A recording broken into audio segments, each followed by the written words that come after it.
Good morning बच्चों आज हम पढ़ेंगे क्लास 9th की गद्य खंड का चैप्टर सांवले सपनों की याद।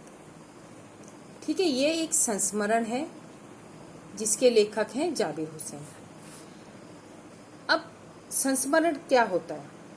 संस्मरण उसे कहते हैं जो किसी व्यक्ति के बारे में लिखा गया हो, उसके जीवन पर आधारित जो भी बातें होती हैं जो उस पर आधारित होती हैं उसे संस्मरण कहते हैं। ठीक है, तो 1987 में जब 1987 में जब सालिम अली की मृत्यु हुई तो लेखक को बहुत ही दुख हुआ। इनके लेखक कौन हैं? जाबिर हुसैन। तो उस समय हुसैन जी को बहुत दुख हुआ। उन्होंने अपने मन के जो भाव हैं इस पाठ के माध्यम से व्यक्त किए हैं। जाबिर हुसैन जी ने सालिम अली की मृत्यु के बाद उन्हें जो दुख हुआ उन दुखों को उन्होंने इस पाठ के माध्यम से बताया है कि सालिम अली ने जीवन भर पक्षियों की खोज की। सांवले सपनों की याद। अब इस पाठ का नाम है सांवले सपनों की याद। तो इस शीर्षक से क्या तात्पर्य है? सांवले का अर्थ होता है दुख। ठीक है, लेखक के मन के जो दुख हैं उसे उन्होंने सांवले बताया है।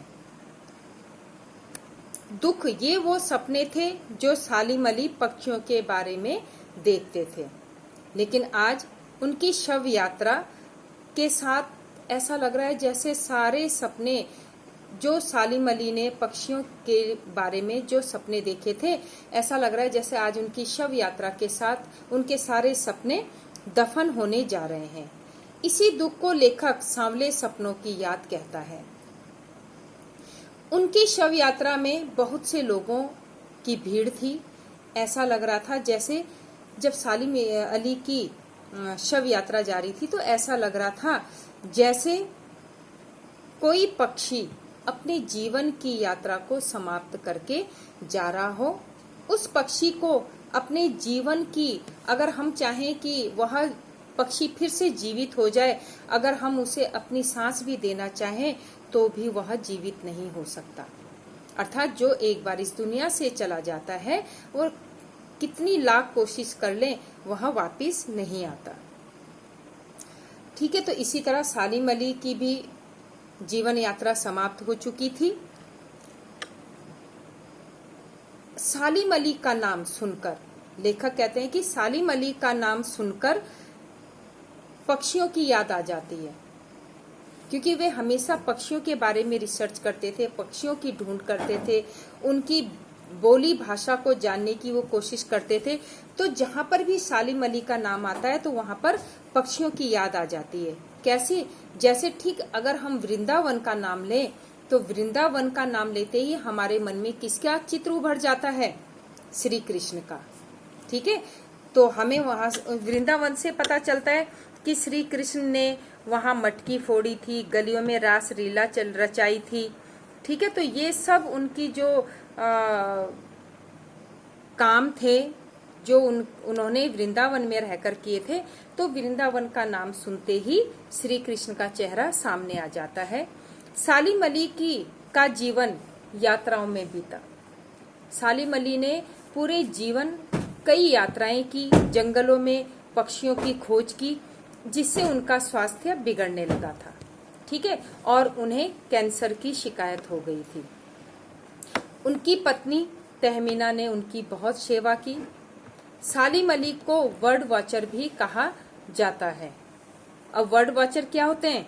जो पक्षियों के बारे में गहराई से रिसर्च करें, उन्हें बर्ड वॉचर कहा जाता है। ठीक है, तो उनको क्या, जो रिसर्च वगैरह करते हैं उन्हें बर्ड वॉचर कहा जाता है। लेखक ने सालिम अली के एक बचपन का किस्सा बताया था कि जब सालिम अली बहुत छोटे थे तो उनके मामा ने उन्हें एक एयर गन गिफ्ट में लाके दी थी। जो खिलौना होता है वो गन उन्होंने गिफ्ट में लाके उन्हें दी। तो इसको पाके सालिम अली बहुत खुश हुए। होता है ना, हर कोई किसी को भी गिफ्ट मिले तो बहुत खुश होते हैं। तो वे उस गन को लेके अपनी छत में गए और उन्होंने वहां पर उससे फायर करना शुरू कर दिया, गन चलाई। तो उस गन से उनके छत में एक गौरैया घायल हो गई। उसके पैर में चोट लगी और वो लड़खड़ा के गिर गई। अब जब सालिम अली ने देखा तो उन्हें बहुत दुख हुआ। उन्होंने उस नीले कंठ वाली गौरैया को अपने घर में रखा और उसकी सेवा तब तक की जब तक वो ठीक ना हो जाए।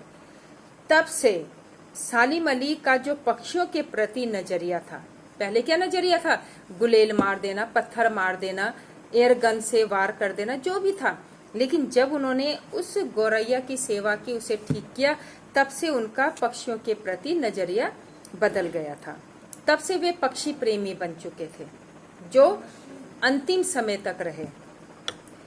इसका जिक्र उन्होंने अपनी आत्मकथा फॉलो स्पेरो में भी किया है। किसका जिक्र? ये अपनी इस कहानी का। लेखक को देखकर लेखक जो है कह रहा है कि मैं जब सालिम अली को देखता हूं तो मुझे अंग्रेजी लेखक लॉरेंस की याद आ जाती है, क्योंकि वे भी प्रकृति प्रेमी थे। ठीक है, सालिम अली पक्षी प्रेमी थे और लॉरेंस प्रकृति प्रेमी थे।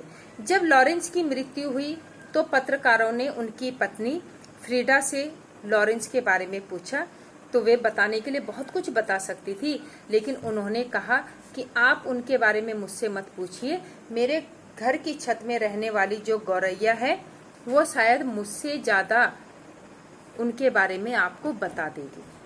तो उनके कहने से ये पता चलता है कि उनका आधे से अधिक समय पशु पक्षियों के बीच में ही गुजरता था।